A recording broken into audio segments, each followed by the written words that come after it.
থেকে Game of Thrones, Harry Potter, Dune আর DC কমিক্সের মতো সিরিজ কিংবা ব্যাটম্যান আর সুপারম্যানের মতো মুভি দেখতে পাবেন অনলাইন স্ট্রিমিং জায়ান্ট নেটফ্লিক্সে।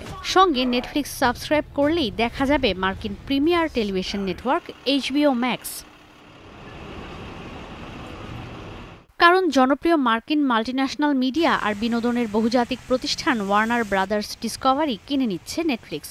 নীতি নির্ধারণী পর্যায় থেকে অনুমোদনের পর যদি $72 বিলিয়ন এই চুক্তির বাস্তবায়ন হয়, বিনোদন জগতের ইতিহাসে এটি হবে যুগান্তকারী এক চুক্তি। একই মালিকানার আওতায় আসবে হলিউড দাপিয়ে বেড়ানো দুই স্ট্রিমিং প্ল্যাটফর্ম। প্রতিদ্বন্দ্বিতা করবে অ্যামাজনের প্রাইম ভিডিওর মতো প্ল্যাটফর্মের সঙ্গে। নেটফ্লিক্স বলছে এখন থেকে স্ট্রেঞ্জার থিংস, স্কুইড গেমের মতো সিরিজ যুক্ত হবে ওয়ার্নার ব্রাদার্সের লাইব্রেরিতে। অন্যদিকে ওয়ার্নার ব্রাদার্সও এই চুক্তিকে আগামী শতকের বৈপ্লবিক চুক্তির জায়গা করে দিচ্ছে। ওয়ার্নার ব্রাদার্স মুভি আর সিরিজ তৈরি করতে থাকবে, সঙ্গে তৃতীয় পক্ষের জন্যও কাজ করবে তাদের টেলিভিশন স্টুডিও। অন্যদিকে নেটফ্লিক্স তৈরি করবে শুধু নিজেদের কন্টেন্ট।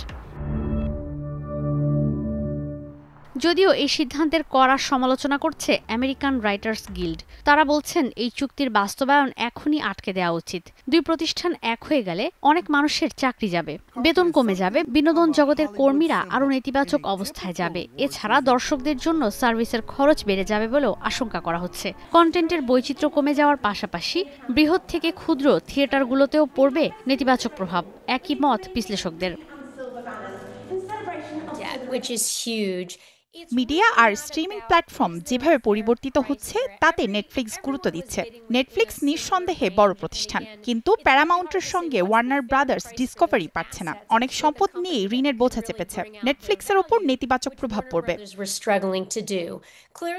আগামী বছর ওয়ার্নার ব্রাদার্স স্ট্রিমিং আর স্টুডিও ডিভিশন আলাদা করে দেওয়ার পর 12 থেকে 18 মাসের মধ্যে তা পুরোপুরি কিনে নেবে নেটফ্লিক্স।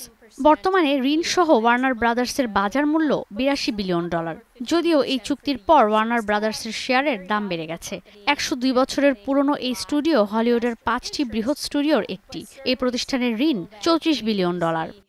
অন্যদিকে 2012 সালে প্রথম কন্টেন্ট রিলিজ করে নেটফ্লিক্স।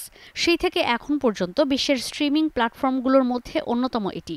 বিশ্বের 190টি দেশে রয়েছে 30 কোটি সাবস্ক্রাইবার, বাজার মূল্য $425 বিলিয়ন। ইশিতা ব্রহ্ম, স্টার নিউজ।